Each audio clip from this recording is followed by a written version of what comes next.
una corrida de esa, ¿no? De eso. Tema número 36, lo que el Evangelio provoca, ¿no? Y punto número 1, el Evangelio provoca un cambio, ¿no? El Evangelio provoca un cambio.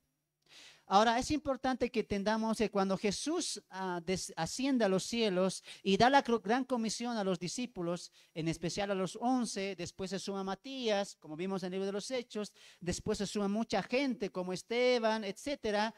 Vemos que después se suma uno de los más importantes hombres dentro de la predicación del Evangelio, en este caso al grupo de los gentiles, y ese es Pablo, ¿no?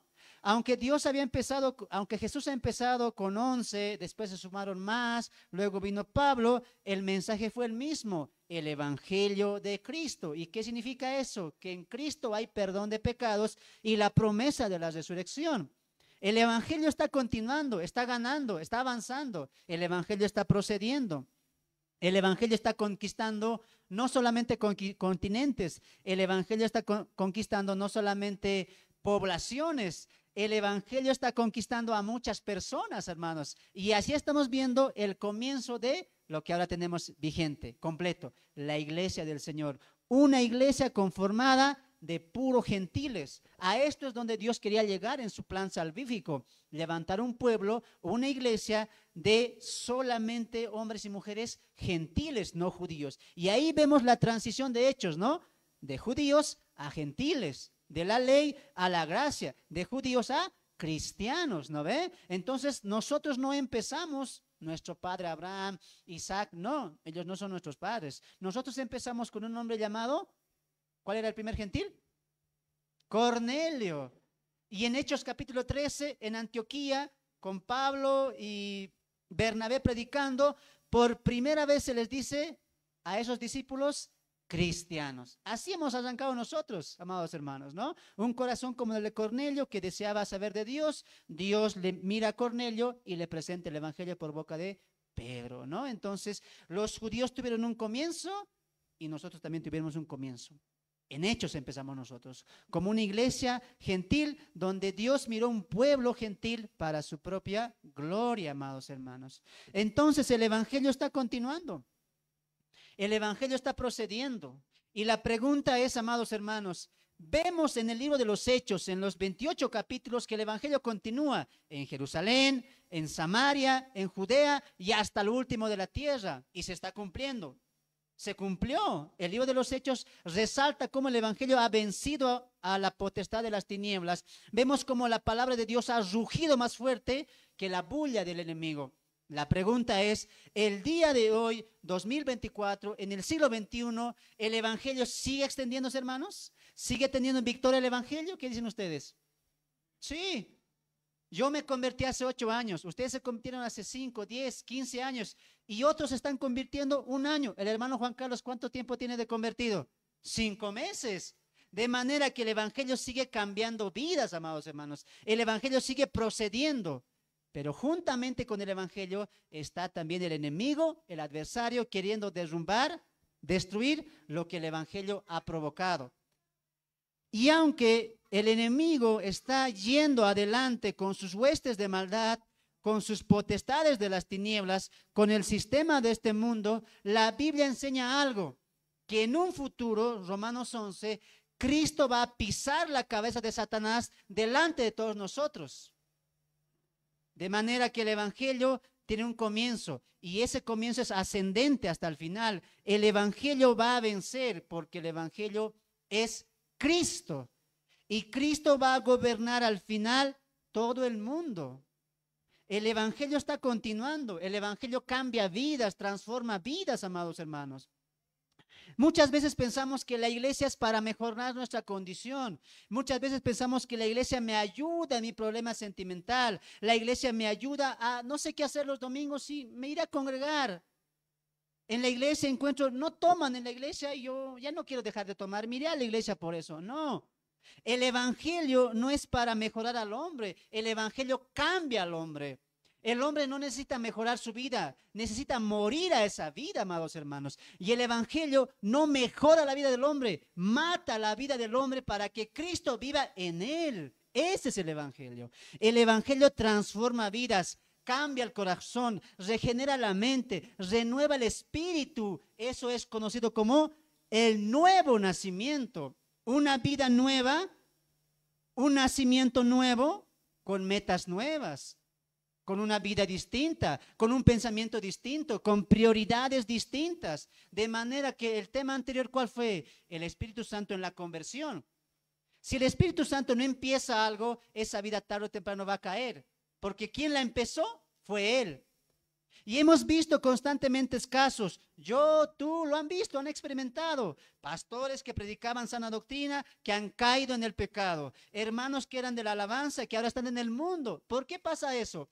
Porque una persona vuelve al mundo y yo le he visto 5 años, 3 años, 2 años, 1 año, yo le he visto, pero ¿por qué ahora esa persona está en el mundo? ¿Sabes por qué?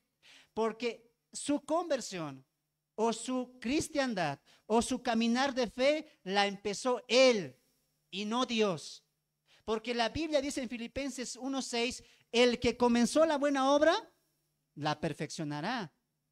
De manera, amados hermanos, que no se trata que yo comience algo en mí, sino que Dios comience algo en nosotros. Esa es la realidad, hermanos. Cuando una persona comienza, yo siento, yo creo, esa vida tarde o temprano va a volver al mismo lugar de donde salió. Lo dice Pedro, ¿no ve? Son como la puerca que se lavó, pero vuelve al cieno. Como el perro que vuelve a su vómito. ¿Por qué? Porque nunca ha cambiado la naturaleza. El evangelio cambia la naturaleza. El evangelio transforma la vida. El evangelio hace un cambio aquí adentro para que ese cambio después se refleje allá afuera. Si no hay un cambio aquí y solamente estamos aparentando religiosidad, tarde o temprano vas a volver al suelo, vas a volver al piso, vas a volver al pasado. ¿Por qué? Porque aquí no ha habido un cambio. El evangelio provoca, el evangelio transforma, el evangelio alborota la vida de nosotros. Por eso el título acá, el alborote en Éfeso. El evangelio alborota nuestros pensamientos, alborota nuestras metas, alborota cómo vivía antes. El evangelio te desmiente. El evangelio te mira cómo es tu condición. Y eso es lo que el evangelio utiliza para cambiar la vida de las personas. Hermano, no se trata de seguir a Dios por lo que siento. No se trata de seguir a Dios por lo que experimenté. Se trata de seguir a Dios porque la palabra lo dice. Yo tengo una certeza bíblica, no una certeza emocional. Lo emocional y lo sentimental te van a llevar siempre a la desviación. Más estar cimentados en la palabra, en la roca, que es las Escrituras, te van a llevar ¿a dónde? A la confirmación del Espíritu Santo. El Espíritu Santo comienza la obra en ti. El Espíritu Santo te da convencimiento de pecado y el Espíritu Santo te da un nuevo nacimiento. Y de aquí en adelante tú vives bajo la guía del Espíritu Santo. Pablo en Romanos 8, ¿qué dice?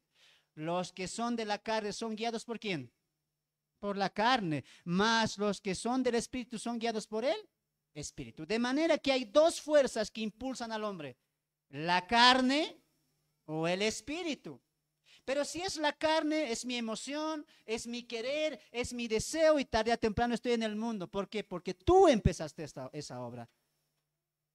Pero cuando el Espíritu Santo comienza una obra en la vida del hombre, ese mismo hombre no deja la iglesia, no deja su caminar en Dios. ¿Por qué? Porque permanece en la fe. ¿Y por qué permanece? ¿Por qué? Porque la unción del Santo permanece en él. Hermanos, tenemos que entender algo. Si Dios no lo comienza, no sirve de nada. Si Dios no es quien hace que nosotros nazcamos de nuevo, no hemos nacido de nuevo. Si su Espíritu Santo no está en nosotros, sencillo, tú no eres de Cristo, porque lo dice Pablo en Romanos 8, ¿no? El que tiene el Espíritu Santo, el Espíritu de Cristo, es de Él. Mas el que no lo tiene, no es de Él. Así de simple. O eres o no eres. Y la pregunta es, ¿tú eres cristiano? Tú dices que Dios te ha cambiado. Tú dices que Dios te ha salvado. Y amén por eso. Pero la pregunta que hizo Pablo a los judíos, ¿en qué espíritu o con qué nombre habéis sido bautizados? ¿Qué autoridad les dijo a ustedes que son discípulos?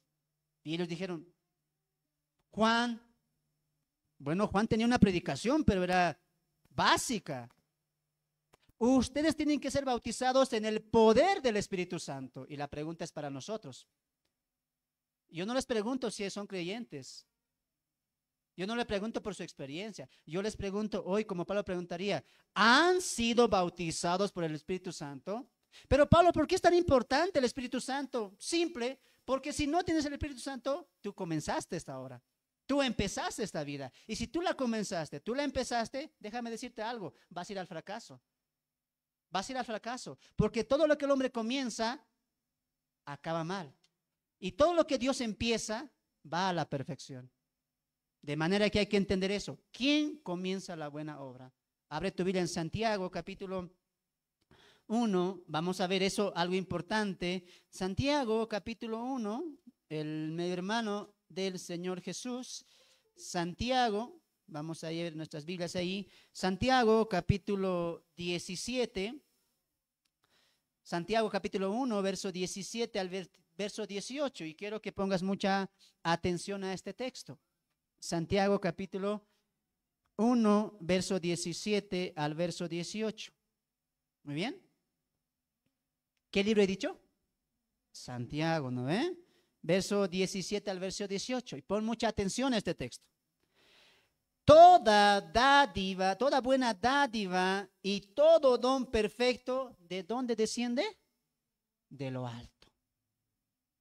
Todo regalo, toda gracia y todo ese merecimiento perfecto viene de lo alto. Y ahí dice Santiago, ¿de quién?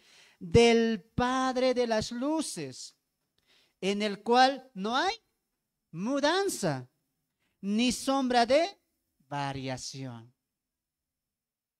Y ahora escuche esta parte. Él, subraya eso, Él de su voluntad nos hizo nacer.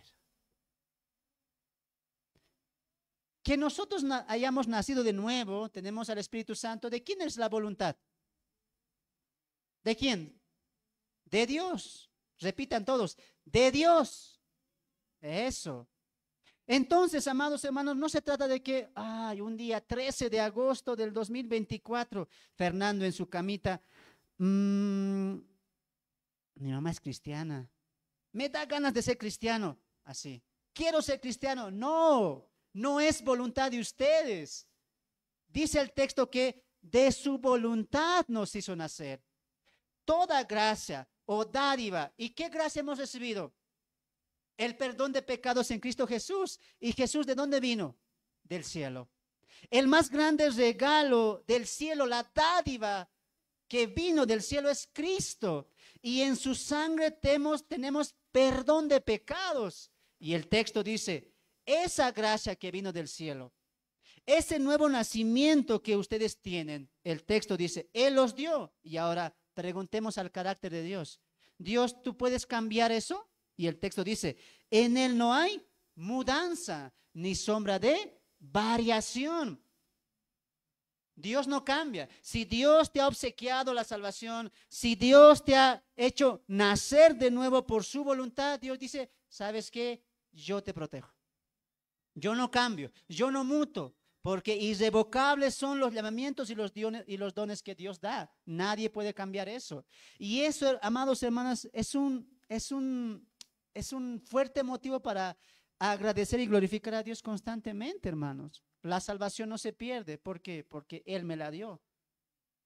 Él lo quiso así, en su gracia, en su voluntad, y yo no la merecía.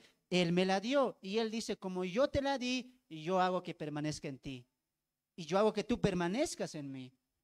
Hermanos, cuando entramos en la familia de Dios, entramos en la diestra de Dios, en la mano de Dios, y nadie nos puede arrebatar de ella.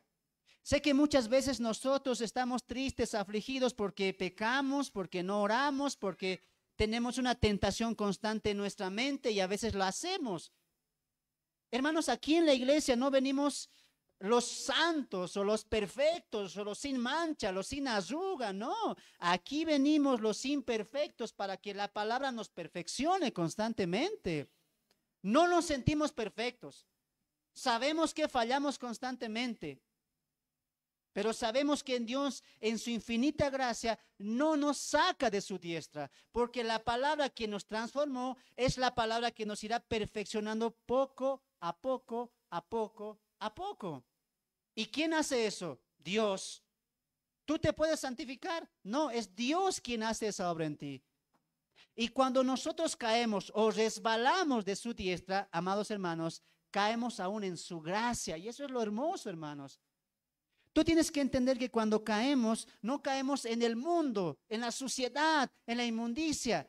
Caemos incluso dentro de esa gracia, una gracia que restaura, una gracia que da segundas oportunidades, una gracia que perdona, amados hermanos. Abre tu Biblia en Judas, verso 24, y vas a ver cómo Dios, quien lo dijo Santiago, Él por su voluntad nos hace nacer, porque Él lo quiso así. De manera que la salvación es una obra enteramente de Dios. Y ahora preguntemos cómo Él nos preserva a su iglesia. Y Judas va a decir acá lo siguiente, amados hermanos. Judas no tiene capítulo, por lo tanto vamos a su último versículo. Muy bien. Judas, versículo 24, verso 25. Y quiero que pongas mucha atención porque estamos tocando algo muy importante, lo que el evangelio provoca en la vida de cada persona. Y cómo empieza el evangelio en nuestras vidas. Verso 24 de Judas, de la epístola universal de Judas, dice de esta manera: y aquel que es poderoso, subraya eso, para guardarnos sin caída y presentarnos sin mancha delante de su gloria con gran alegría, al único y sabio Dios, nuestro Salvador, ahora y por todos los siglos. Amén. ¿Quién nos preserva sin caída? ¿Quién nos va a presentar delante de Dios mismo? Perfectos, sin mancha, sin caída. Aquel. Hermanos, yo les voy a preguntar algo. Para nosotros los seres humanos, incluso creyentes, ¿es difícil vivir en la santidad o es fácil? Te voy a hacer una preguntita nada más. La Biblia dice orar sin cesar. ¿Estás orando sin cesar? ¿Sí o no? A veces fallamos, ¿sí o no? La Biblia dice, no se ponga la ira sobre ustedes. Airaos, pero no pequéis. A veces nos enojamos. Algunos más que otros, ¿no? A veces, amados hermanos, incluso los jóvenes.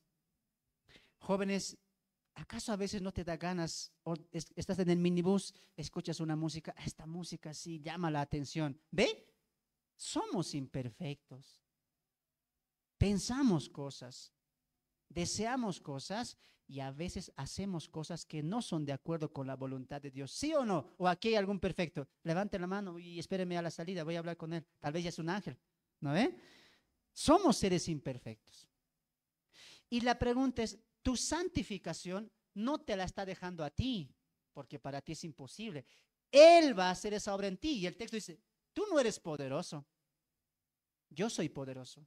Y en mi poder yo te voy a presentar sin caída, de manera que la obra de Dios es completa. Dios no solamente nos dio el medio para salvarnos. Dios no solamente nos dio la manera en que seamos salvos. Dios no solamente nos dio al Espíritu Santo que confirma que somos salvos, sino que Dios nos preserva en esa salvación. ¡Wow! Dios tiene todo pensado, hermanos. Abre tu Biblia en 1 Tesalonicenses capítulo 5. No me están creyendo. No, como Dios, yo también tengo que poner mi parte. Sí, pero en realidad quien hace todo va a ser siempre Dios. Primera carta de Pablo a los tesalonicenses, estamos cimentando aquella verdad que es que en Dios comienza la buena obra y Él la perfeccionará. ¿Qué libro he dicho? Eso, capítulo 5, verso 23. Capítulo 5, verso 23. Y el mismo Dios de paz os santifique por completo en todo vuestro ser, espíritu, alma y cuerpo, sea guardado irreprensible para la venida de nuestro Señor. Hermanos, ¿quién dice que nos va a santificar? ¿Dice ustedes? Él va a santificar. Lo mismo decía Judas. Él es poderoso para mantenernos sin caída. Entonces, la preservación y la confirmación del Evangelio en nuestras vidas es un cambio completo, guiada, impulsada por el poder del Espíritu Santo. Hermano, ya no trates de correr en tus propias fuerzas. Al contrario, deja esas fuerzas y cíñete a las fuerzas de Dios. Siempre escucho testimonios como los siguientes. Hermano, la vida cristiana es difícil. Hermano, no puedo, a veces tengo esto, a veces he recaído. Me pasa esto, pienso esto por las noches. Siento que no soy creyente porque estoy luchando, porque no puedo dejar eso que antes era, que antes decía, que antes pensaba. No puedo dejar. Pero, amados hermanos, esa es una evidencia de que tú eres salvo. La evidencia de que nosotros somos salvos es que constantemente vamos a seguir con una lucha interna, con adversidades, con deseos, con tentaciones. Y déjame decirte algo, esa naturaleza caída que todavía está en nosotros nos lleva más a la confianza en Dios. Que tú estés pasando momentos difíciles, pruebas, dificultades, es una muestra que tú estás en la lucha, dentro de la lucha. No te sientas mal, es natural. Yo lo viví, lo sigo viviendo.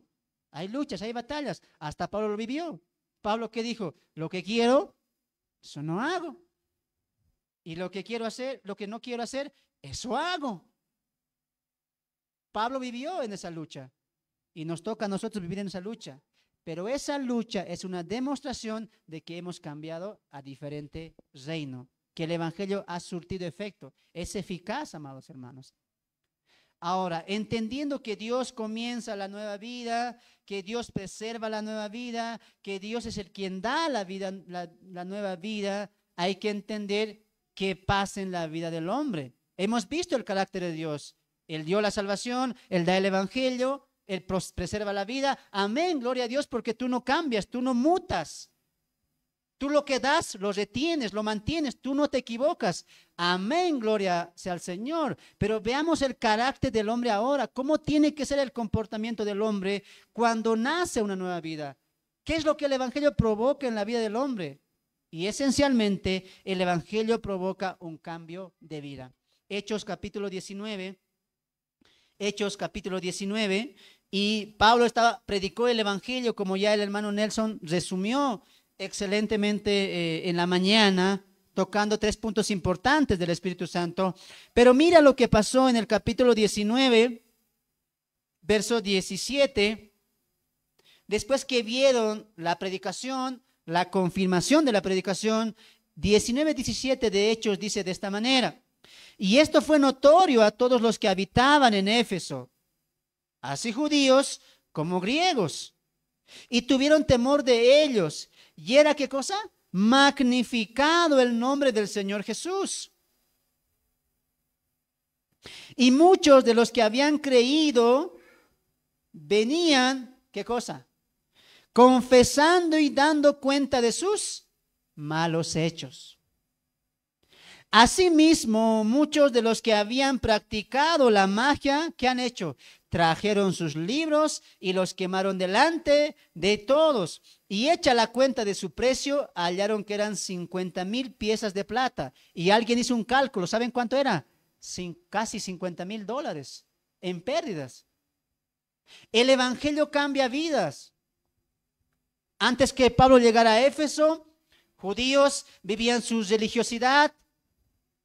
Cada Shabbat, cada sábado, escuchando al rabí, al escriba y diciendo: aleluya, Jehová es nuestro Dios. Y ahí acababa todo, pero no había un cambio de vida.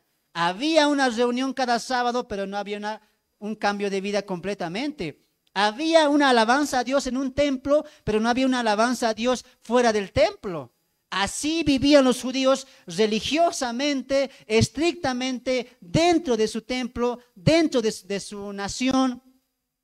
Pero en el corazón ni servían ni conocían a Dios. Por otro lado, había griegos. Y los griegos, ¿qué decían cada fin de semana? Cada que tenían problemas, ¿dónde iban? Al templo de la diosa Diana. Artemisa. En Éfeso estaba el más grande templo de Artemisa y una roca, según los estudiosos, que era un meteorito, según ellos, que había caído, que representaba a Júpiter.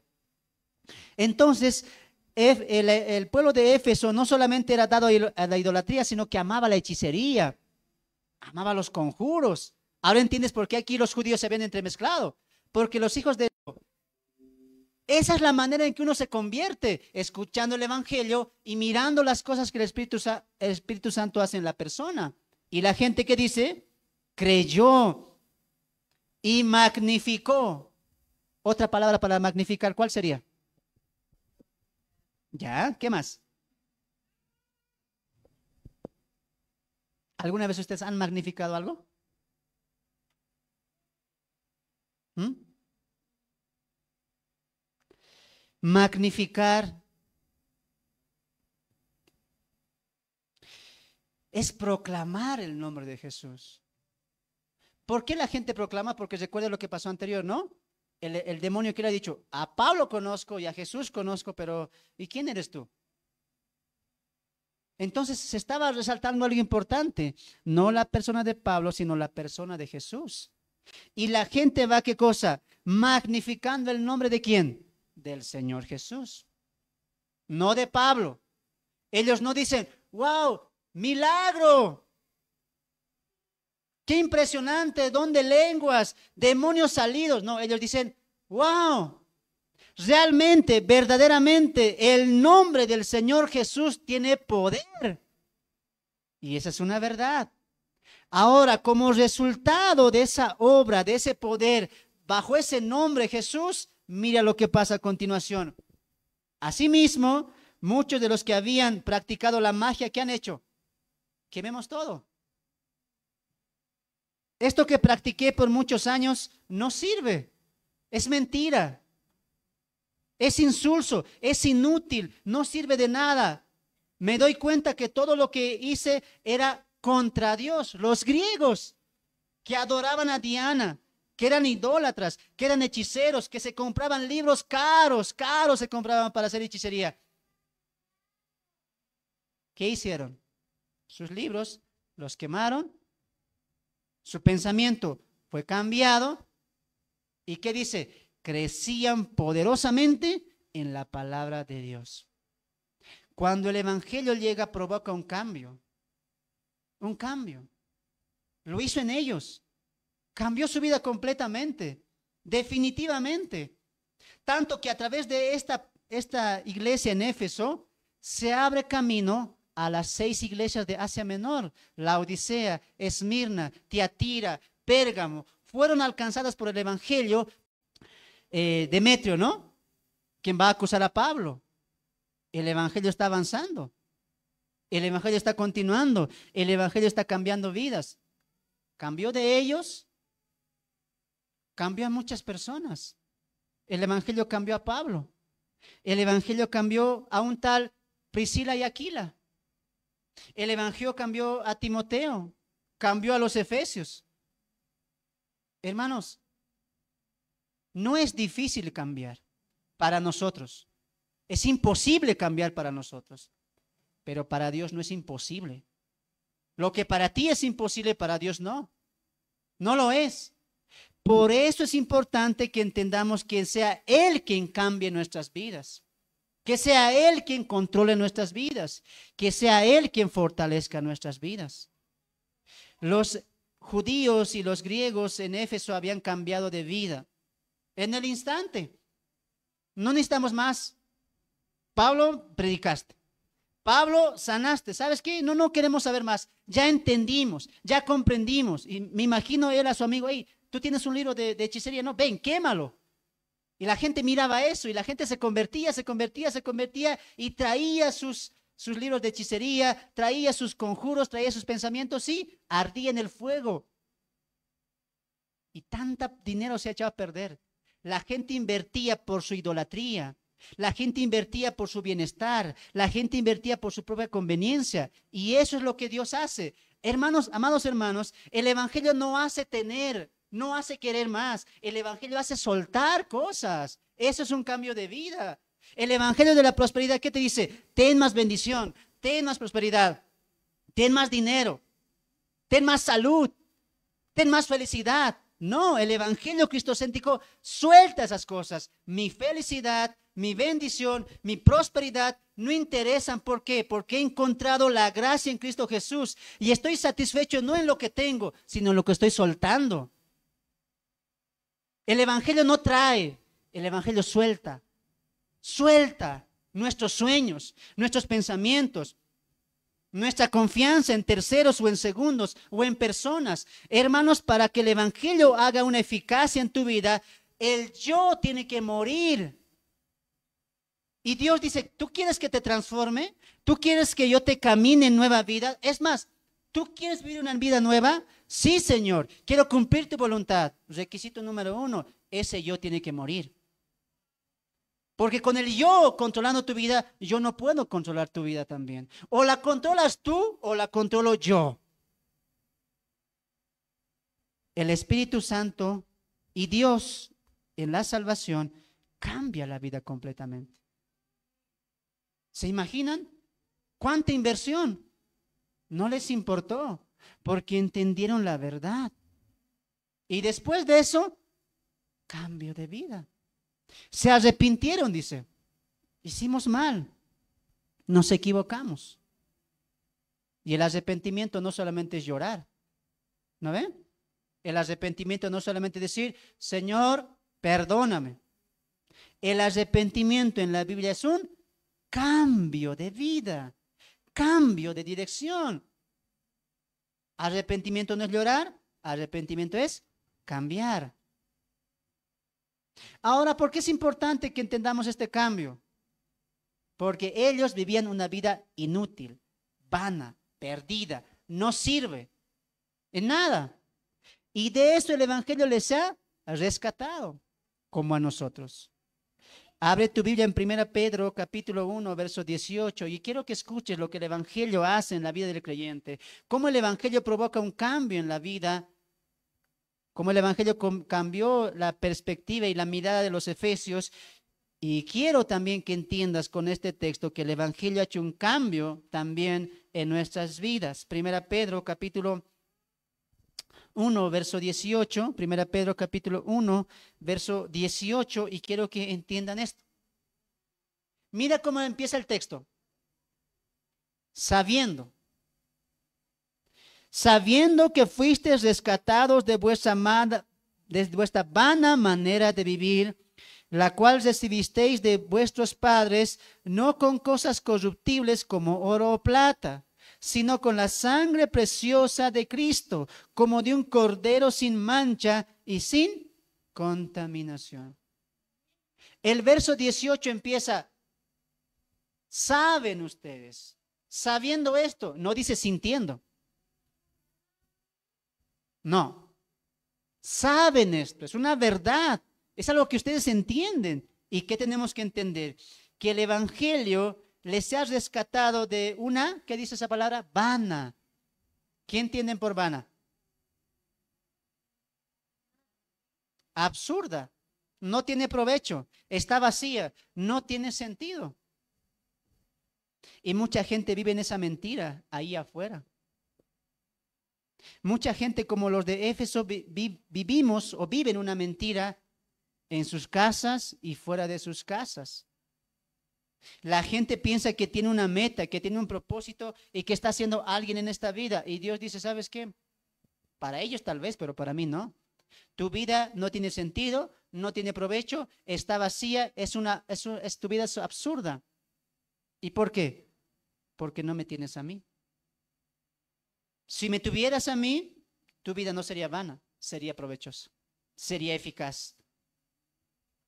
La vida de los efesios antes de que llegue Pablo era una vida vana, absurda, su idolatría, sus hechicerías. Podían hacer un montón de cosas, pero Dios no estaba entre ellos. Dios no estaba con ellos. De manera que si no está Dios, de nada sirve.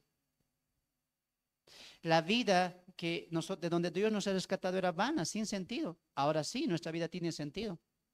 Antes para mí la vida tenía sentido en lo que podía conseguir, en lo que podía tener. Ahora no.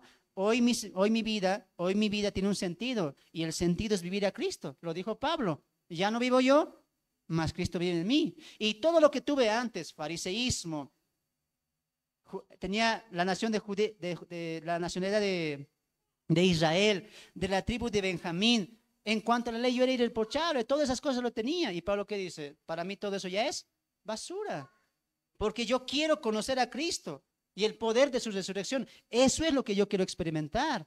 Entonces, amados hermanos, la vida absurda, la vida sin provecho y la vida sin sentido no tiene que estar aún en nuestras vidas.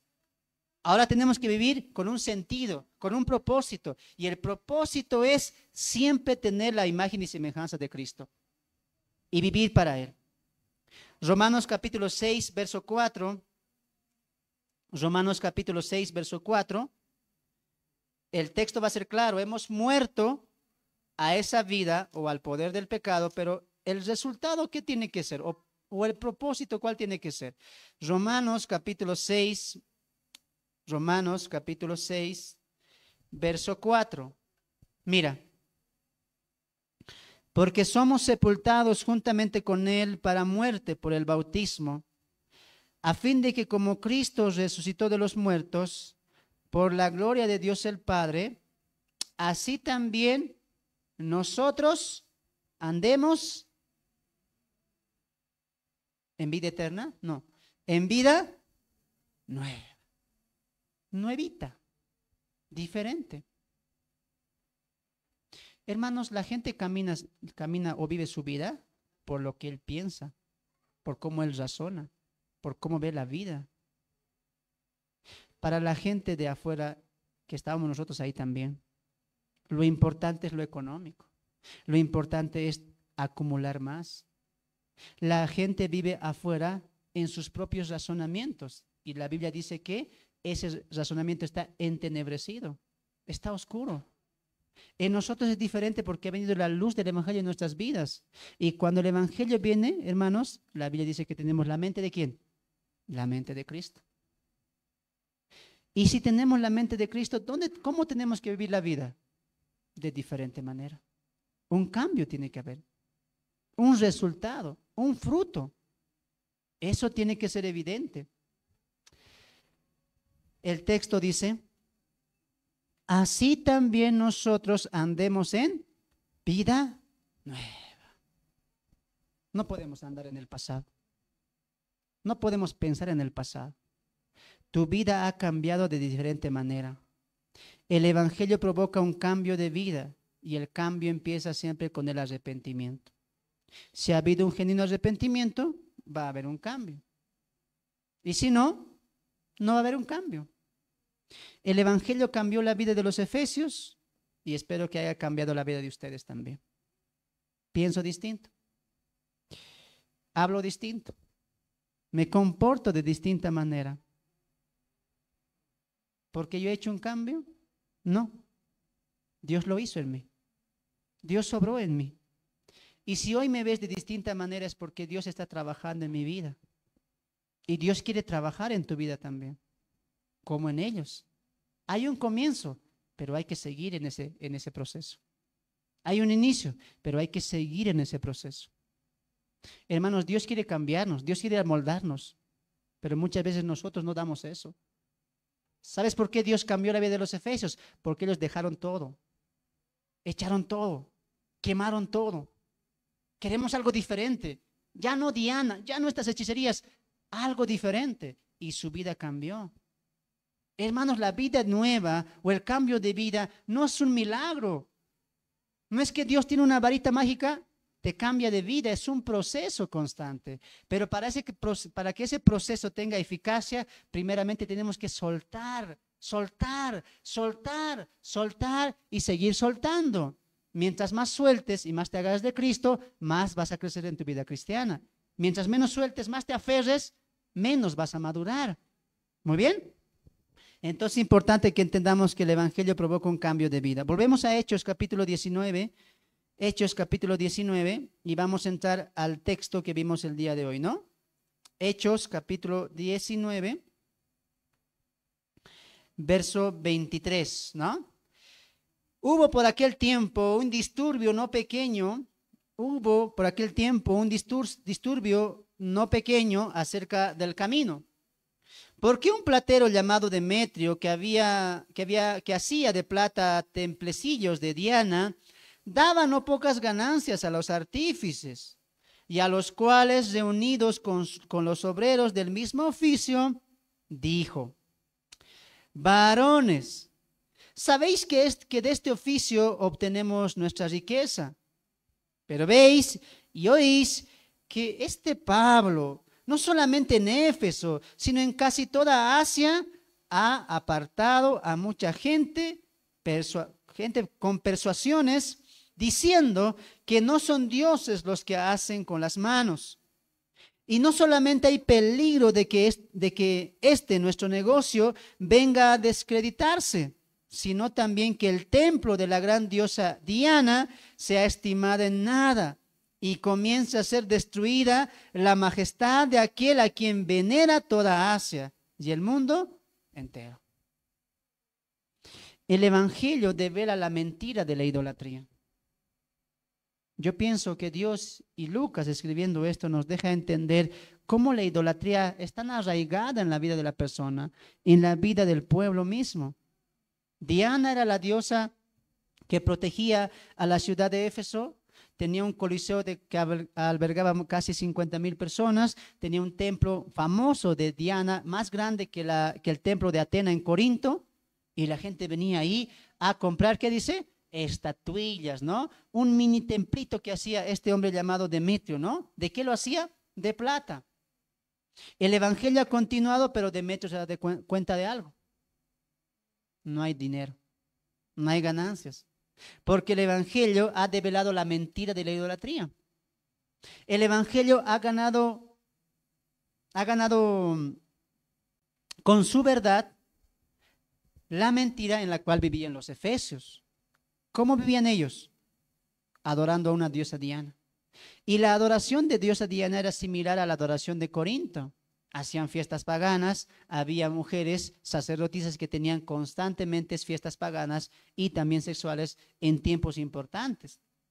Ahora, había un grupo de personas, dice el texto que eran plateros, que hacían imágenes pequeñitas de ese templo grande que había y se colocaban en su puesto ahí, ¿no? Aquí están los ídolos, pase y lleve su ídolo para que la diosa Diana lo proteja. Aquí en Éfeso nos protege, pero también fuera de Éfeso los va a proteger. ¿Cuánto cuesta? Tal precio. Quiero 2. Si tiene 2, más protegido va a estar. Así me imagino que haya vendido Demetrio, ¿no? Mucha gente ahí, ¿no? Mientras más lleves, más vas a tener, más protección, más seguridad. Porque Diana era la diosa ¿de qué? De la fertilidad, ¿no? Diana era también Artemisa era la diosa del cultivo, de la casa.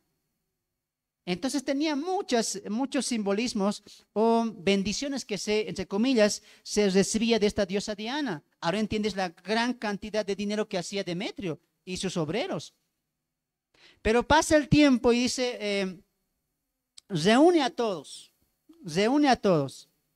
Y les dice, tenemos un problema grande. Ya que nadie ha dicho nada, yo voy a decir algo, dice Demetrio. Ustedes saben, queridos colegas,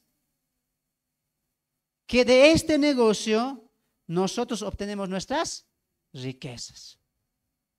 Pero por culpa de un hombre llamado Pablo y su predicación, la gente ya no compra. Porque Pablo dice que estas cosas que nosotros hacemos no es Dios. Y es verdad, porque Él lo hace. Son simplemente estatuas o figuras de alguien. Y hemos visto el carácter de Pablo en Atenas. En Atenas, ¿qué ha pasado? Pablo llega, ve la idolatría y se enardece su corazón viendo a los atenienses tan metidos en la idolatría. Entonces en Éfeso también Pablo hace lo mismo, combate la idolatría, presenta al único Dios, cómo ese Dios quiere ser adorado, cómo ese Dios quiere ser venerado y cómo ese Dios quiere dar salvación a los hombres. El evangelio se predica, pero siempre se levanta la oposición, en este caso por la codicia, por la idolatría. Ahora, amados hermanos, les pregunto a ustedes, ¿a Demetrio le dolía que la gente cambie, que la gente esté predicando de Cristo? Pero a Demetrio le dolía que la diosa Diana esté siendo tal vez vituperada, ya no creída. ¿Qué le dolía a Demetrio? ¿Cuál era la inquietud de Demetrio? El cash, ¿no? Demetrio dice, a ver, mi billetera está vacía. Antes de que llegue Pablo estaba lleno. Ya ahora billetera vacía. No. Aquí está pasando algo. A Demetrio no le interesaba si el evangelio, que Cristo, no. A él lo que le dolía era que ha perdido dinero. Y Demetrio lo baña, ¿no? Lo hace bonito. Y también se está llamando a vituperio a nuestra gran diosa Diana, la cual es guardiana de todo Éfeso. ¿Sí, Demetrio? ¿Seguro que es por Diana? Di la verdad. Tú, de Demetrio, su ídolo no era Diana. De Demetrio, su ídolo no era Artemisa. De Demetrio, su ídolo era las riquezas, el dinero, la plata, ¿no? Eso es lo que le movió a Demetrio ¿a qué? A llamar a la gente. Y él lo baña, ¿no? Pero también se está desacreditando a nuestra gran diosa Diana. Y la gente escucha eso y mira lo que pasa. Verso 28. Cuando oyeron estas cosas, se llenaron de ira y gritaron diciendo, grande es Diana de los Efesios. Y la ciudad se llenó de confusión y a una se lanzaron al teatro, arrebatando a Gayo y Aristarco, macedonios compañeros de Pablo. Una vez más, la victoria del evangelio. ¿Sabes por qué? Porque el evangelio no solamente ha sido conducido por Pablo, el evangelio ha añadido obreros. ¿Quiénes estaban encaminando en Asia? Era Priscila, Aquila, Pablo. Y dice que Timoteo y Erasto se les ha enviado a Macedonia. Pero Dios dice, no, aquí también va a haber siervos. Mira lo que pasa. Gayo y Aristarco, ¿quiénes son ellos? Se convirtieron y se sumaron a la obra ahí también. Y mira lo que pasa, vamos a saltar al capítulo 20. Capítulo 20, verso 4, ahí mismo. Mira cómo Dios ha proveído siervos. Y le acompañaron hasta Asia Sópater de Berea, primer siervo, Aristarco, segundo, Gayo, Timoteo, Tíquico, Trófimo. ¿Cuánta gente se ha convertido? El evangelio siempre va a tener la delantera, nunca la adversidad. Número 1, el evangelio ha convertido a nueva gente. Número 2, se ha levantado una iglesia en Éfeso. Número 3, se han sumado nuevos miembros, se han sumado nuevos obreros a la obra evangelística. Y número 4, hasta autoridades se han convertido. ¿Quién puede contra el evangelio? Nadie. Porque el evangelio es conducido por Dios, no por el hombre. Y Jesús lo dijo, yo edificaré mi iglesia y las puertas del Hades no prevalecerán contra ella. Quien levanta la iglesia, quien impulsa la iglesia, es Dios, es Cristo. Y Cristo es todopoderoso. Nadie puede contradecir, mermar o frenar el avance del evangelio porque Cristo capitanea esa obra. Él da obreros, levanta iglesias, se convierte en autoridades. Increíble esto. Entonces estos hombres que se habían reunido, toman a Gayo y Aristarco, dos discípulos de Pablo. Y la intención de estos judíos, ¿qué era? De estos griegos. Querían linchar, querían matar. ¿A quién? A Pablo. Entonces, ¿por qué toman a Aristarco y a Gayo? Para que cuando Pablo vea que están teniendo a Aristarco y a Pablo, a Gayo, Pablo vaya y diga qué pasa, y ahí lo querían linchar. O sea, él sí o sí tenía que morir aquí, Pablo, en las manos de esta turba, de esta gente. Por eso toma a Gayo y Aristarco, macedonios, compañeros de Pablo. Pablo, al enterarse de eso, quiere salir. Mira el verso 30. Y queriendo Pablo salir al pueblo, los discípulos no le dejaron. 31. También algunas autoridades de Asia, que eran sus amigos, le enviaron recado rogándole que no se presentase en el teatro donde habían ido ellos. ¿No? Unos pues gritaban una cosa y otros otra, porque la concurrencia estaba confusa y los malos no sabían por qué se habían, y los más no sabían por qué se habían reunido. Y sacaron de entre la multitud a Alejandro, empujándole los judíos. Entonces Alejandro, pedido silencio con la mano, quería hablar en su defensa ante el pueblo. ¿Qué está pasando? El Demetrio y la gente dice, tenemos que encontrar a Pablo. Hay que linchar a Pablo, hay que apedrear a Pablo para que deje de predicar este tipo de herejía para ellos. Y dice, ¿sabes qué? Aquí están dos de sus discípulos. ¿Qué te parece si los llevamos a ellos? Y cuando Pablo se entere, seguramente viene. Pablo se entera que Gayo y Aristarco estaban con la multitud y Pablo quiere ir. Pero los discípulos, ¿qué le dicen? Pablo, no vayas. Sabemos la intención de esa gente, no vayas. Y las autoridades que eran amigos de Pablo le enviaron una carta de que no salga Pablo, que se quede ahí. Mira cómo Dios está protegiendo, proveyendo. Ahora, en esa escena dice que más gente se ha sumado, más gente ha concurrido al anfiteatro. Pero interesante porque el texto dice que otros decían, ¿tú sabes por qué están aquí? No, ¿y tú? No sé, creo que algo de Pablo es. Pero gritemos de igual, ¿no? Igual la gente estaba ahí, sin saber por qué era el motivo. Ahora, se levanta un judío de entre ahí. ¿Su nombre qué era? Dice, Alejandro. ¿Cuál era la intención de este judío? Como estaban contra los judíos dicen, Alejandro, habla tú, que se calmen la turba, nos van a linchar a los judíos por culpa de Pablo. Alejandro, di algo. Alejandro se levanta entre la multitud y dice, quiero hablar, quisiera decir algo en favor de nosotros los judíos. ¿Y ahí qué pasa? Volvemos a Hechos. Y dice el verso 33, y sacaron de entre la multitud a Alejandro, empujándole, ¿quiénes? Los judíos, ¿ve? Los judíos le han empujado. Alejandro, habla en defensa de nosotros.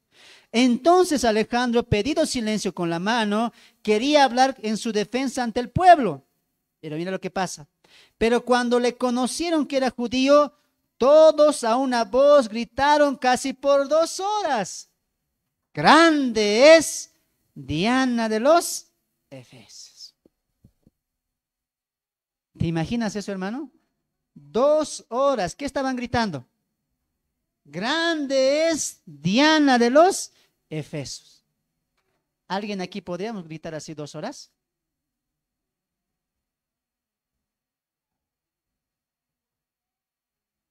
¿Qué creen ustedes que impulsó a esta gente a decir 2 horas, más de 2 horas, dice Lucas? Grande es Diana, diosa de los Efesios. ¿Qué fue lo que les impulsó? Es que no tenían nada que hacer. Dicen, no, no era eso. ¿Qué creen que era?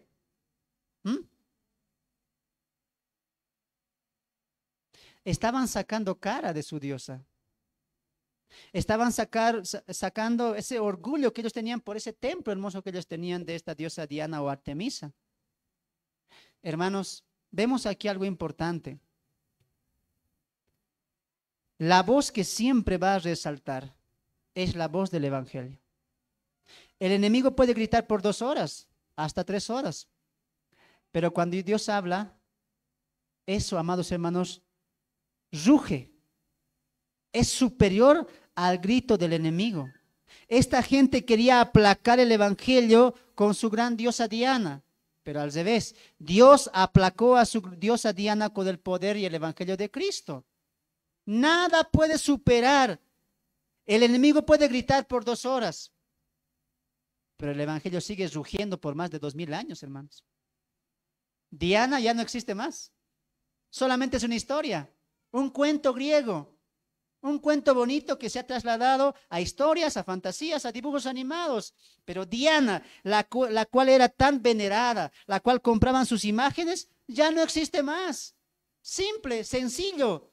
Lo que el diablo tiene en comunión con sus hijos, lo que quiere resaltar, al final va a perecer, hermanos. Siempre va a perecer. Al final siempre va a tener la victoria, la promesa y el Espíritu Santo. Qué hermoso saber eso, hermanos. El diablo tiene un dominio temporal, pero Dios tiene un dominio eterno. No importa cuánto hablen, no importa cuánto murmuren, no importa cuánto griten. El evangelio está yendo a pasos agigantados. Y lo que se viene en el capítulo 20, Pablo va a llegar a Roma y de Roma se va a expandir el evangelio a todo el mundo, incluso hasta Europa. No es necesario que gritemos. El evangelio actúa por la soberanía de Dios, amados hermanos. Amén. Entonces, amados hermanos, el problema aquí es la idolatría. La idolatría, la cual siempre es vista de mala manera por Dios. ¿Quién tiene por idolatría? A ver, los del Facebook. ¿Quién tiene por idolatría? Los católicos, rápido, ¿no ven? No. ¿Quién tiene por idolatría? La idolatría es el amor excesivo a alguien o a algo.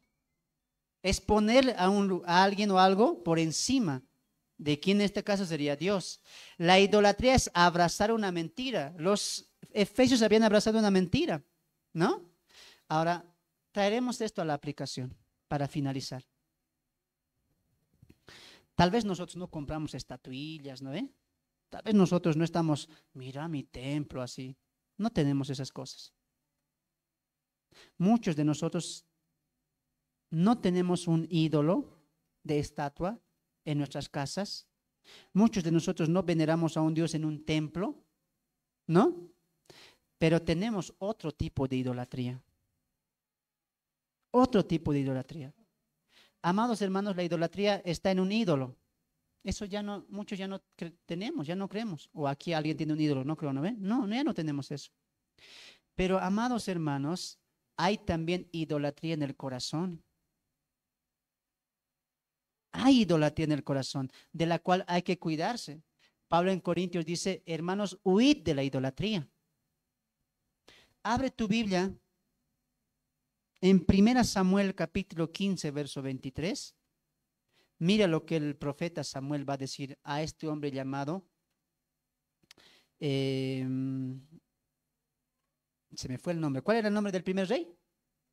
Saúl, gracias hermano. ¿Ya? Estaba en la punta de mi lengua. Saúl, ¿no? Primera de Samuel, capítulo 15, verso 23. Primera de Samuel, capítulo 15, verso 23. Mira lo que dice el texto.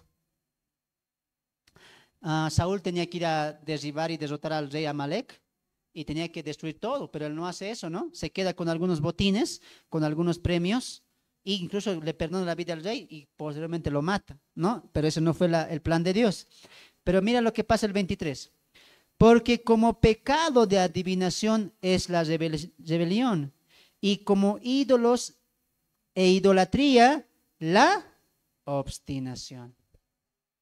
¿Cómo lo compara Samuel la idolatría? ¿A qué lo hace semejante? A la obstinación, a la terquedad. Mucha gente afuera, ¿no ve? Le decimos, hermano, conoce al Señor Jesús. Entrega tu vida al Señor Jesús. Confiesa al Señor como tu Rey y Salvador. Ven, congrégate, ayunemos, prediquemos el Evangelio. No, te dice. No. Esas personas de ahí afuera tienen un ídolo. Su ídolo es la obstinación. Son tercos. Su orgullo, su vanidad es su ídolo, como dice aquí Samuel a Saúl. Como ídolo es la obstinación del hombre, la terquedad del hombre, la desobediencia del hombre es un ídolo para él. Por eso Pablo en Romanos 5:2, ¿qué dice? Pero por tu dureza y por tu corazón no arrepentido, atesoras para ti mismo ira para el día del justo juicio de Dios. Aunque la gente de allá afuera no tiene ídolos, no son católicos, en su corazón tienen un ídolo. Aman su obstinación, aman su terquedad, aman su desobediencia, aman sus deleites en el mundo. ¿Por qué no quieren venir aquí? Porque aquí tienen el amor a sí mismos. Y eso es idolatría. Hay idolatría en un templo, en una casa. Hay. Pero también hay idolatría aquí en el corazón. Hay en el corazón la obstinación, la terquedad, el endurecimiento del corazón, el rechazar el evangelio es una idolatría, como los judíos. ¿Se acuerdan cuando Pablo predicó en Éfeso? Algunos creyeron y otros no creyeron. ¿Qué han hecho? Blasfemaron contra el evangelio. Blasfemaron contra Cristo. Judíos que decían, alabamos a Jehová, están blasfemando al nombre de Cristo. ¿Por qué? Porque su ídolo no es Jehová, su ídolo es su terquedad, su egoísmo, la dureza de su corazón. Y eso es lo que el evangelio tiene que quebrantar, romper. Eso cambió en nosotros, ¿sí o no? Cambió nuestra dureza, cambió nuestra terquedad, nuestra obstinación. Y como diría Jeremías en el segundo pacto, les voy a dar un corazón que sienta y que escuche. Voy a cambiar ese corazón duro a un corazón que sienta y escuche mi voz, dice. Mucha gente allá afuera no quiere, no se da cuenta, no entiende que ese corazón duro es su ídolo, es lo que más venera. Y ese corazón le hace andar en sus propios caminos, en su propio razonamiento. Y Dios dice, ese camino es camino de muerte. Esa vida es una vida muerta. Es más, no tienes vida eterna. Eso es lo que la gente no entiende, hermanos. Te van a decir, no, yo no tengo ídolos. Yo no adoro a nadie. Te estás adorando a ti mismo. Tú eres tu propio ídolo. Tú le vas a decir, tal vez no tienes ídolos afuera. Tal vez no adoras a ídolos en templos, pero en tu corazón hay un ídolo que no te deja avanzar. Ese ídolo se llama obstinación, corazón endurecido para creer el evangelio. Cambia ese corazón y cree en el Señor Jesucristo. Hermanos, así estamos nosotros, ¿no ve? Yo, por ejemplo, nunca he ido a una iglesia católica, nunca he adorado a nadie. ¿Pero por qué no creía el evangelio? Porque mi corazón era duro para recibir el evangelio. Y Dios ha cambiado eso. Y siempre que el corazón es endurecido, vanaglorioso, orgulloso, o como en este caso dice el texto en el verso 23, obstinado, terco, nosotros mismos nos hacemos daño. Nosotros mismos vivimos para mi propio deleite y eso no es así. Cuando el corazón obstinado, orgulloso, vanidoso es cambiado a un corazón de Cristo, ya no vive para sí, sino vive para aquel que le llamó y le amó. Mucha gente tiene ídolos en el corazón y eso hay que cambiar. Tenemos ídolos también como Demetrio. Y ahí creo que es un poquito durito, ¿no ve? El dinero. No, hermano, ya vas a hablar del dinero otra vez, dicen. Sí, hermano, hay que hablar. Porque aquí la historia muestra el corazón de Demetrio, hermanos. Demetrio tenía un ídolo. ¿Y su ídolo quién era? El dinero. La avaricia. El deseo de tener más. Hay gente que tiene ídolos en templos. Hay gente que tiene ídolos en su corazón. Y hay gente que tiene ídolos en su billetera, en su bolsillo. Como Demetrio. Así era Demetrio. Pero escucharemos algo. Lucas capítulo 15, verso 13 al 21. Gracias sea al Señor que Dios nos ha sacado. Tal vez algunos eran ídolos, tenían ídolos católicos y Dios les ha sacado. Amén. A muchos Dios nos ha sacado la idolatría del corazón vanaglorioso, orgulloso, terco. Amén. Pero falta a muchos que nos saque el ídolo de los bolsillos. Lucas capítulo 15, verso 13 al 21. Se le van a acercar a Jesús a algunos discípulos y le van a decir, Señor Jesús, dile a mi hermano que comparta algo que él tiene conmigo. Sé un juez entre nosotros. Pero mira lo que va a decir Jesús.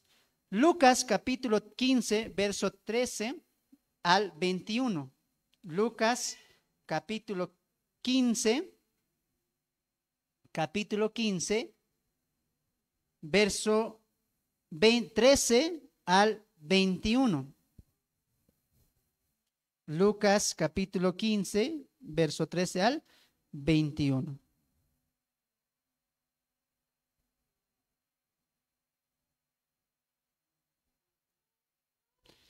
No, no es ese, no es ese, no es ese, hermanos, no es ese. Ahí está, perdón, 12, 13, perdón, anoté mal. Capítulo 12, verso 13 al 21. Escucharemos la historia, escucharemos la historia.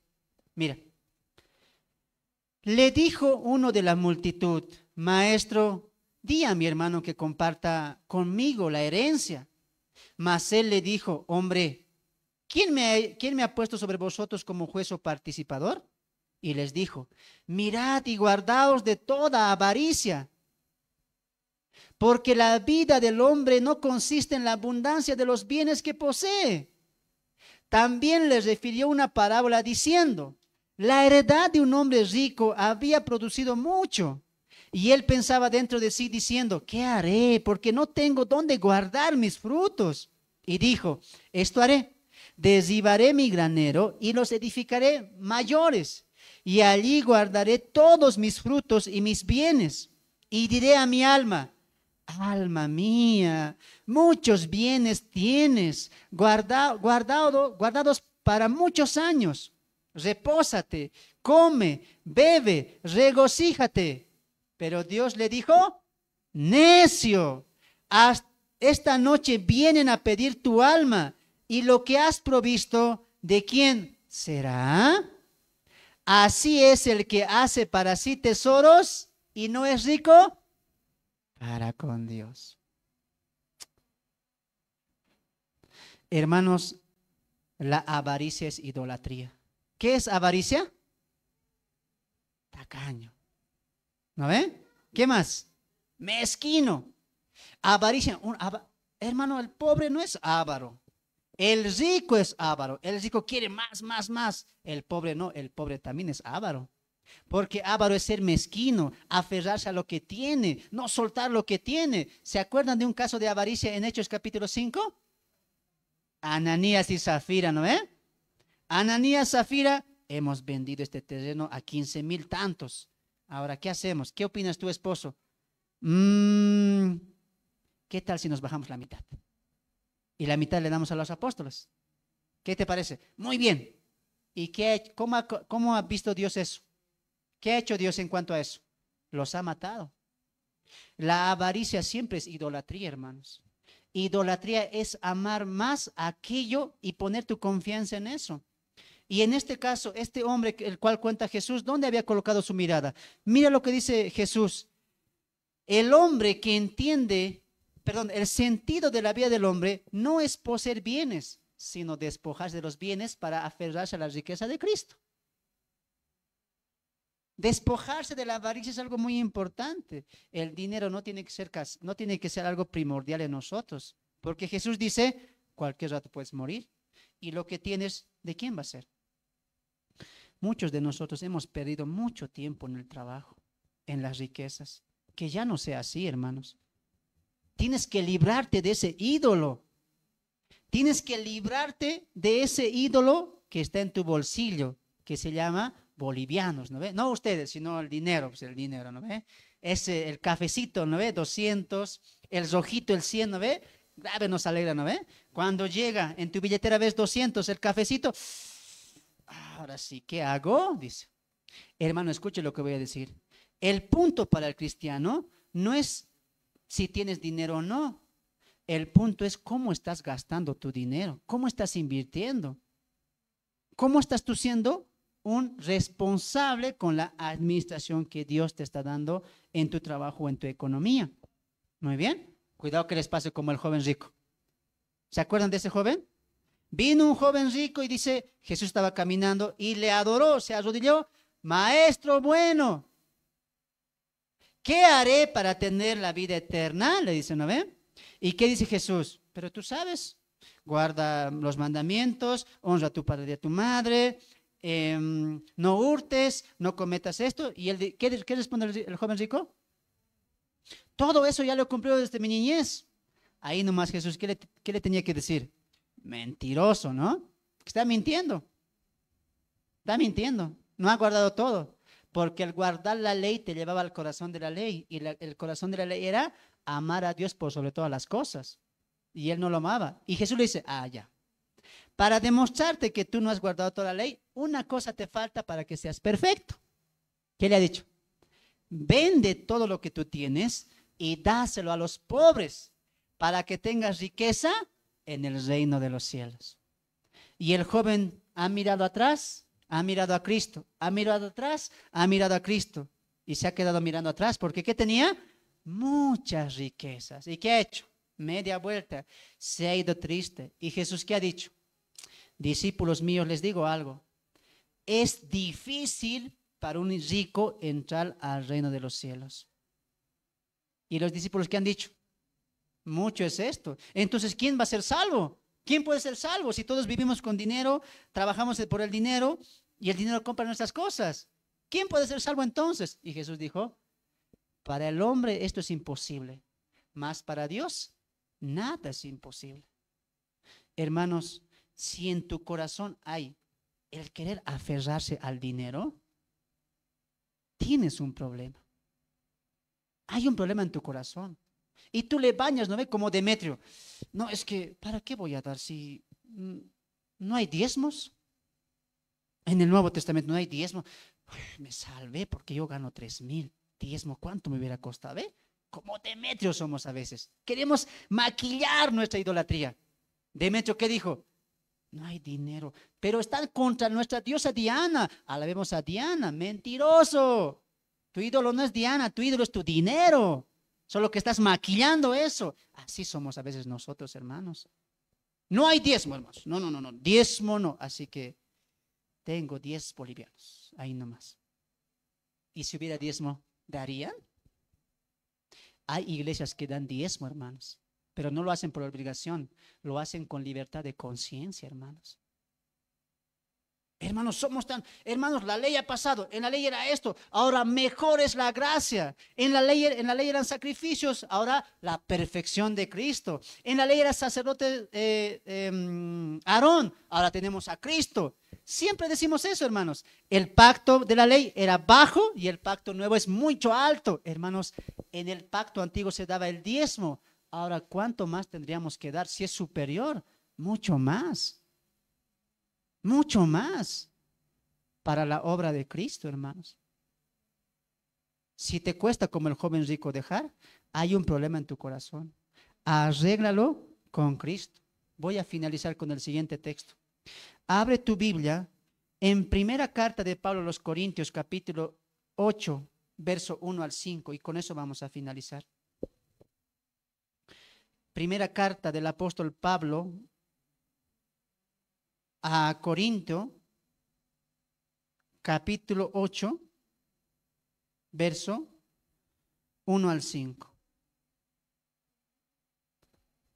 Primera carta del apóstol Pablo, 8:5.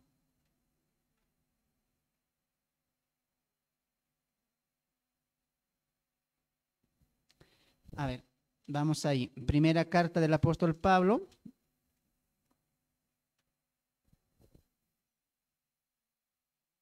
Perdón, segunda. Segunda. Estaba pensando, no es eso estoy diciendo, ¿no?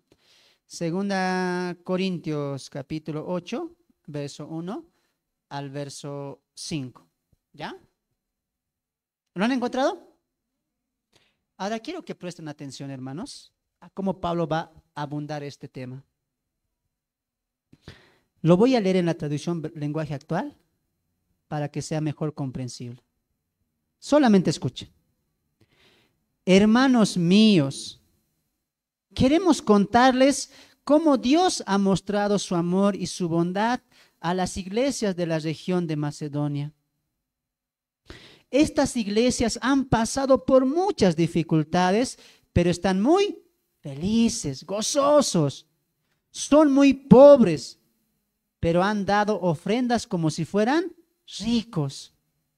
Les aseguro que dieron todo lo que podían y aún más de lo que podían. No lo hicieron por obligación, sino porque quisieron hacerlo. y hasta nos rogaron mucho que los dejemos colaborar en esta ayuda al pueblo de Dios. Hicieron más de lo que esperábamos primero. Se entregaron a sí mismos al Señor y después a nosotros. De este modo hicieron lo que Dios esperaba de ellos. Ahora voy a leer en la versión Reina Valera. Asimismo, hermanos, os hacemos saber la gracia de Dios que se ha dado en las iglesias de Macedonia, que en gran prueba de tribulación la abundancia de su gozo y su profunda pobreza abundaron en riqueza de su generosidad. Pobres en dinero, pero ricos en generosidad. Pues doy testimonio de que con gran agrado han dado conforme a sus fuerzas y aún más allá de sus fuerzas, pidiendo con muchos ruegos que les concediésemos el privilegio de participar en este servicio para los santos. Y no como lo esperábamos, sino que asimismo se dieron primeramente al Señor y luego a nosotros. Por la voluntad de Dios, así lo hicieron. Las iglesias en Macedonia, amados hermanos, eran pobres, estaban pasando tribulación. En Tesalónica estaban sufriendo persecución, estaban siendo encarcelados. Y Pablo dice, hermanos, hay que ofrendar por la iglesia en Jerusalén, hay que ofrendar. Además, necesito yo para ir allí. ¿Y qué han hecho ellos? Pablo, lo siento, aquí estamos atribulados. O en nuestro caso, como bolivianos, ¿no? Hermano Fernando, lo siento, el arroz ha subido a 500, antes estaba barato, antes daba bien, ahora ya no voy a poder dar así. Hermano, lo siento, el aceite ha subido, ¿no has visto las noticias? Esta iglesia era pobre, esta iglesia estaba atribulada. Aún así, ¿qué le han dicho a Pablo? Pablo, déjanos participar. Y Pablo le dice, no, ustedes no tienen. Más bien susténtense ustedes. Pablo, por favor, queremos aportar. ¿Por qué? Porque es un privilegio aportar para la obra del Señor. Hermanos, cuando damos una ofrenda o un diezmo, lo hacemos para adoración y honra al Señor también. Estámosle honrando con nuestras riquezas, como dice Salomón en Proverbios. No se trata, hermanos, de que tengamos más. Yo les voy a decir algo, hermanos. Si hoy me ha ido bien y tengo 3,000, un ejemplo, y digo, me ha ido bien, daré 500.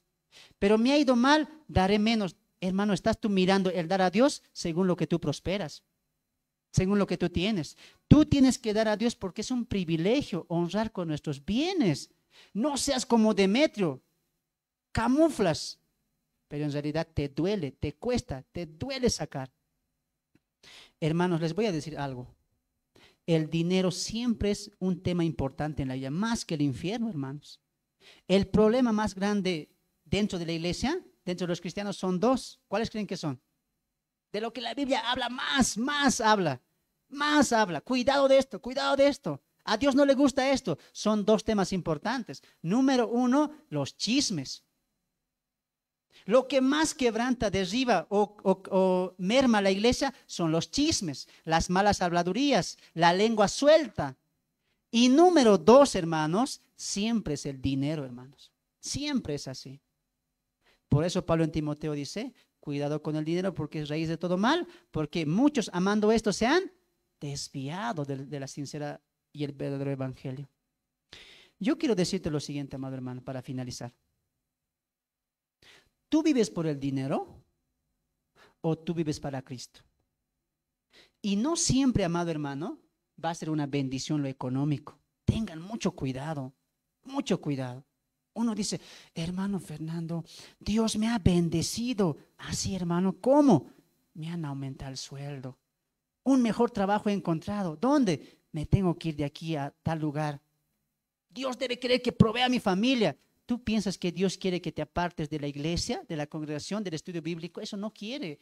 Tengan mucho cuidado. Las bendiciones, ¿cómo se tienen que ver? Cuando esa bendición me acerca a Dios, me hace soltar cosas, me hace conformar a su imagen. No te equivoques. A veces una bendición puede ser para nuestro tropiezo y no es de Dios. Dios no quiere que tropiece. Lo importante es conformarse a la imagen de Cristo. El evangelio transforma vidas. El evangelio desmiente nuestra idolatría en un templo, en el corazón y en el bolsillo. Aquí hay muchas personas. ¿No tienen idolatría en el corazón? Qué bien. En un templo también. Pero ¿qué tal con tu bolsillo? Pónganse de pie. Amados hermanos, el problema no es lo que podemos ver allá afuera. El problema es ver lo que tenemos aquí adentro. Pablo vio el corazón de las personas y vio una tristeza en su corazón. Había idolatría en sus templos, había idolatría en su corazón y había idolatría en los bolsillos de los efesios. Que no sea así en la iglesia, que no sea así en el pueblo del Señor. Que el evangelio derribe esas fortalezas que la idolatría ha hecho en nuestras vidas. Un corazón terco, egoísta, vanaglorioso. Y también Dios nos perdone si a veces no somos un dador alegre, hermanos. Oremos. Padre, te damos gracias. Señor, gracias por soportarnos, Señor. Gracias, Señor, por esa paciencia que tú tienes en nosotros, Señor. Padre mío, tal vez no estamos lejos, Señor, de este lugar llamado Éfeso. Señor, nosotros vivíamos en un lugar así, donde había idolatría, había hechicería. Aquí mismo nosotros, Señor, los bolivianos, muchos hemos asistido, Señor, a personas que se creen sabias, curanderos, llamados amautas, gente que está con hechicería, gente que hace curaciones, adivinaciones, Señor, gente que utiliza las cartas, gente que utiliza esta planta de la coca, Señor. Así vivimos acá también. Tal vez no estábamos en ese Éfeso, pero aquí también hay un lugar así. Y mucha gente, Señor, tiene sus ídolos también venerados, como esta gente gritaba por 2 horas, más de 2 horas, a su diosa Diana. Y la gente aquí, Señor, en vez de buscar una salvación, en vez de buscar soluciones en el nombre de Cristo, corre a las personas, paga por soluciones, Señor. Invierte, Señor, por saber su destino, por saber su futuro, por saber, Señor, traiciones, engaños, Señor. La gente paga y paga y paga por saber de su vida, de su destino, de su futuro. Sin entender, Señor, que no hay costo en la vida eterna que Cristo nos da. Señor, nosotros estamos aquí porque hemos entendido, Padre mío, que nuestra vida está escondida en Cristo. No es necesario que vayamos a un adivino, no es necesario que vayamos a un hechicero. Nosotros venimos a tu palabra y ella nos dice que nuestra vida está escondida en Cristo. Y que en Cristo somos más que vencedores. Y que tenemos vida eterna. Y que reinaremos con Jesús 1000 años. Y que cuando seamos arrebatados estaremos siempre con Él. No importa lo que el mundo piense, importa lo que la Escritura nos dice. Mucha gente está idolatrando, Señor, cultura. Mucha gente está idolatrando, Señor, experiencias. Gente que cobra, Señor, por saber el futuro. Si tan solo vinieran a tu palabra y entenderían que estamos muertos en delitos y pecados y que necesitamos urgentemente de aquel que nos saque de la idolatría. Oh Dios, también, Señor, tenemos ídolos en nuestro corazón. A veces, Señor, endurecemos nuestro corazón. Hay personas que nos han lastimado. Hay lugares en los cuales no nos sentimos cómodos, Señor. Señor, todavía hay amargura en mi corazón. Hay cosas que no puedo olvidar y yo sé que eso me está perjudicando. No quiero hacer de mi amargura, de mi dolor, de mi tristeza un ídolo que esté ahí constante, constante, constante, Señor. Si he formado ídolos en mi corazón como la tristeza, la agonía, quítalo, Señor. Quiero ser como estos efesios que echaron al fuego sus libros de hechicería, sus libros de magia, de conjuros, Señor. Hoy quiero sacar de mi corazón todo lo que tenga ahí, todo aquello que no me deja avanzar. Señor, sabes que a veces soy obstinado, a veces soy terco, a veces no escucho, a veces sigo recordando cómo esas personas me hicieron mal, me dañaron. Yo sé que no te agrado. Yo sé, Señor, que con esto que está en mi corazón no puedo avanzar. Hoy me quiero liberar, así como se liberaron los efesios de su vana manera de vivir, de la idolatría que había en sus casas y en su corazón. Hoy yo, Señor, quiero echar de mi corazón todo ídolo, Señor, y echarlo al fuego para que sea ceniza y no pueda acordarme nunca más. No quiero el enfado en mi corazón. No quiero, Señor, tener orgullo en mi corazón. Quiero que la gente me conozca porque el Evangelio ha cambiado mi vida. Ha cambiado mi corazón, Señor. Reconozco que muchas veces ahí, en el templo de mi corazón, en la habitación de mi corazón, tengo guardado ciertos ídolos, Señor. A veces no quiero escuchar.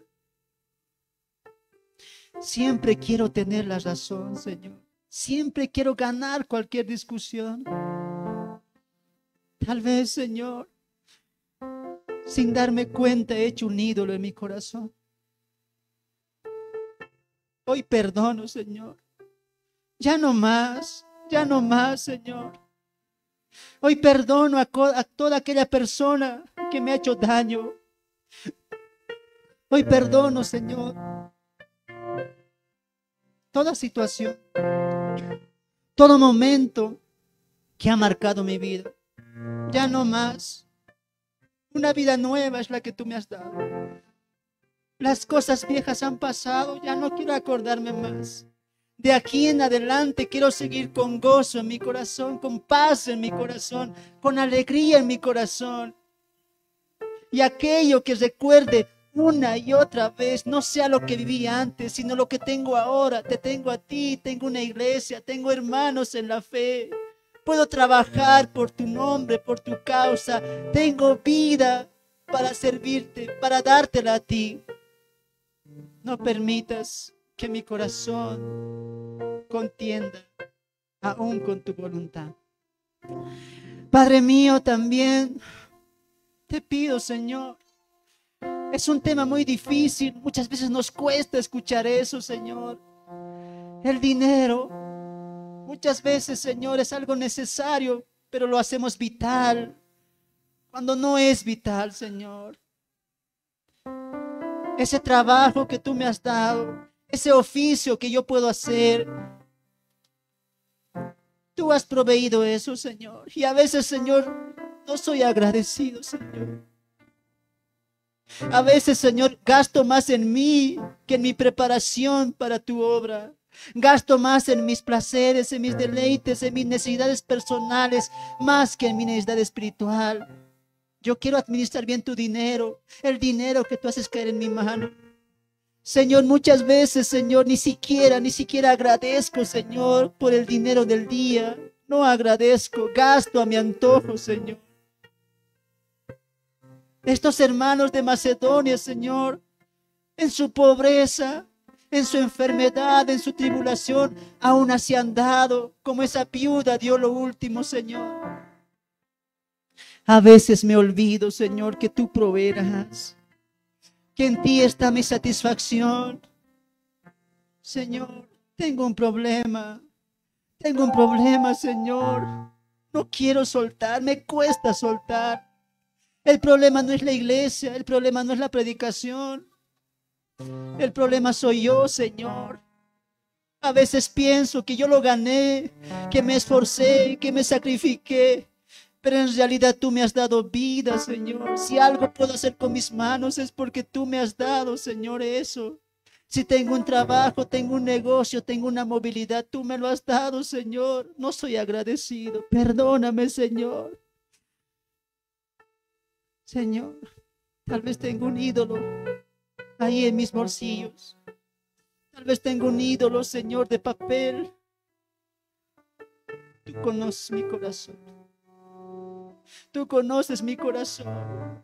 A veces me sorprendo, Señor, cómo Bernabé vendió todo y lo puso a los pies de los apóstoles. Cómo la iglesia primitiva vendió casas, terrenos y dio todo, Señor.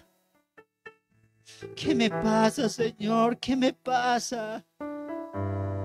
Tal vez, Señor, he creado una raíz, Señor, de este mal y amor al dinero. Señor, mira mi corazón. Mira, Señor, mi interior. Y si ves en ellos caminos, Señor, de desviación, si ves en ello un hilo de mi corazón, un ídolo al dinero, Señor, corrígeme, corrígeme, corrígeme, Señor. Quiero ser como esa viuda que tenía solamente harina y un poco de aceite y lo entregó a tu siervo Elías, Señor. Y milagrosamente, maravillosamente, Señor, esa harina nunca se ha acabado, ese aceite nunca se ha acabado, Señor, tú has proveído. Tu palabra nos dice, Señor, que tú viste las flores, que tú alimentas a los pájaros. ¿Cuánto más no nos alimentarás a nosotros, Señor? Que hasta nuestros cabellos están contados, Señor. A veces voy persiguiendo el dinero. A veces me levanto temprano persiguiendo el dinero, Señor. Y no hago lo mismo por perseguir tu palabra, tu voluntad en oración, Señor. Hoy reconozco, Señor, que tengo un problema. Creo que el dinero se está apoderando de mí. Y pienso y sueño y tengo propósitos para ese dinero. Y busco, Señor, cosas que me pueden dar alegría a través de ese dinero. No te busco a ti. No soy feliz, Señor, entrando en un secreto contigo. Señor, hay una riqueza superior, riqueza que Pablo, Bernabé, Timoteo, Tito, Aristarco entendieron, Señor. Ellos dejaron muchas cosas por la riqueza que es espiritual, eterna y que permanece para siempre, Señor. El dinero es útil. El dinero es importante porque con eso comemos, Señor, pero no es vital. Nadie murió de no tener dinero, Señor, pero la gente se muere por no tenerte a ti y a Jesús en su corazón. Hay una riqueza superior y yo quiero ser pobre materialmente, pero ser rico espiritualmente, Señor. Quiero en mi corazón y en mi vida ser pobre, Señor, que con sustento, con casa y alimento sea feliz, sea gozoso como Pablo, Señor. Mi Jesús, mi Señor, no tenía ni dónde recostar la cabeza y hasta yo tengo una cama, hasta yo tengo un hogar, hasta yo tengo, Señor, un terreno, hasta tengo, Señor, comodidad. Mi Jesús, mi Señor, no tuvo nada. El Señor se entregó para cumplir tu voluntad. Eso me falta, Señor. No soy agradecido. Los apóstoles, los discípulos, Señor, no tenían casa, se hospedaban. A veces no comían, Señor, pero estaban felices, estaban gozosos. Pablo mismo, Señor, hasta dejó su oficio, pero él dice, Señor, gozaos. Otra vez os digo, gozaos en Cristo. Me falta gozarme en Cristo. Me falta estar satisfecho, complacido en el amor de Cristo, Señor. Tal vez, Señor, soy como Demetrio. Tal vez solamente vengo aquí para disimular o para fingir algo, Señor. Tú conoces mi corazón y yo también. Ayúdame, Señor. Solamente tú puedes cambiar mi vida. Solamente tú puedes hacer que tenga este temor delante de ti. Hoy quiero honrarte con mi vida. Hoy quiero glorificarte con mi caminar, con mi corazón. Pero también, Señor, quiero glorificarte y honrarte con mis bienes. Mi familia, mi esposa, mis hijos, los bienes que tengo, la movilidad en lo que yo me conduzco, tú me lo has dado. Nada es mío y algún día se van a quedar aquí, se van a quedar acá. No me las voy a llevar porque desnudo vine y desnudo me iré, Señor. Pero algo que quiero llevar a los cielos es la importancia en la cual yo desempeñé mi vida. Quiero invertir ya no para este mundo, sino para el mundo venidero. Quiero invertir, Señor, mi vida, mis recursos, mis fuerzas, para que allá en los cielos tenga un tesoro incontaminado, que no se marchita, que no se contamina. Quiero hacer tesoros ya no más acá, sino en los cielos, donde es mi vida eterna, donde pasaré por siempre, porque yo soy ciudadano del cielo y no de aquí.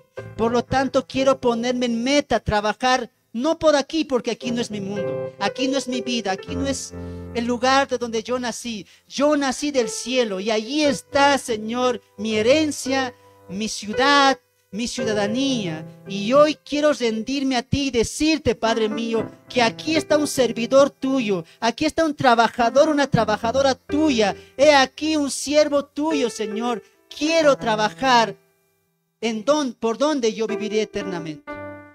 El mundo pasará y sus deleites también, pero el que hace y permanece en Cristo tendrá vida eterna, Señor.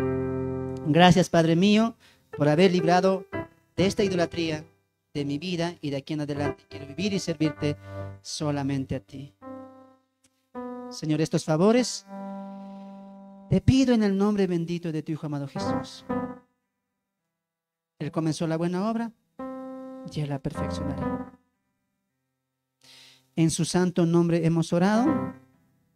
Amén, amén y amén.